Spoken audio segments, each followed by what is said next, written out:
এই অর্থাৎ video people. So এর আগের ভিডিওতে কক্সবাজারের বান্দরবন ট্যুরের সব ভিডিও দেখাইছি, অ্যান্ড এটা হলো আমার ট্যুরের সবচেয়ে লাস্ট ভিডিও। অ্যান্ড এই ভিডিওটার মধ্যে আমি জাস্ট মেরিন ড্রাইভের আমার এক্সপিরিয়েন্স শেয়ার করবো, অ্যান্ড মেরিন ড্রাইভে কোথায় কোথায় যাই, কী করি, ওগুলো দেখাবো। সো দেখো ভিডিওটা, রাস্তাটা উপভোগ করো ভাই, জোস একটা রাস্তা।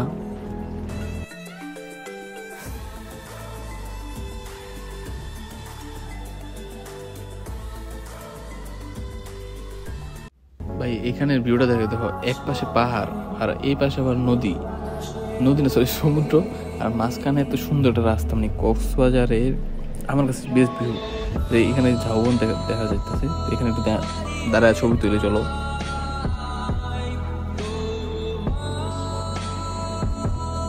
যেমন বাইক নিয়ে এলে ভাই এটাই মজা, কারণ যেখানে ইচ্ছা ওইখানে থামা যায়। আর এখন হইলো নিচে যাবো, নিচে যাই ওখানে ঝাউবনে ছবি টবি তুলবো।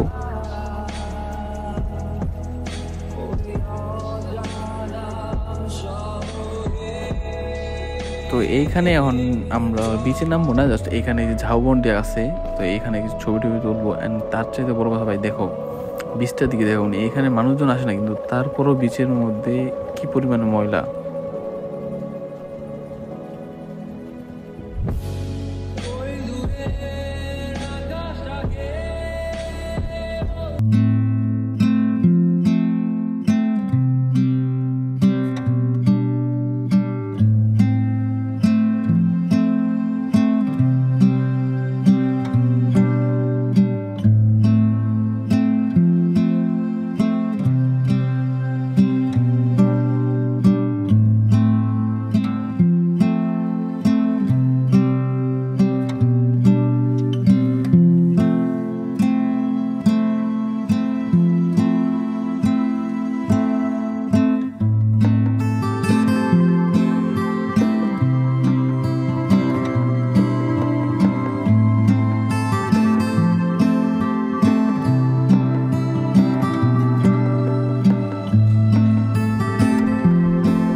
তো অবশেষে প্রায় 1-2 ঘন্টার উপরে রাইড করার পর মেরিন ড্রাইভ একদম শেষ রাস্তা আসছি। শেষ রাস্তা বলতে এখানে হলো ওয়াচ টাওয়ার বলে এই রাস্তাটাকে, মানে এই জায়গাটাকে ওয়াচ টাওয়ার বলে বা শেষ রাস্তা বলে মেরিন ড্রাইভের।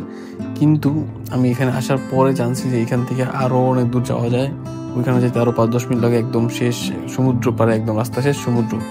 কিন্তু ওইখানে আমার যাওয়া হয়নি, কিন্তু আমার টিম মেম্বার সবাই চলে গেছে, কারণ আমি এই রাস্তা দ্বারা ছবি তুলছি, এই জন্য আর আমার যাওয়া হয়নি, তারা চলে গেছে। কিন্তু এখানে আসার পর তাদের ফোন দিয়ে কন্ট্যাক্ট করবো, এখানে নেটওয়ার্ক নাই যে ফোন দিতে পারবো।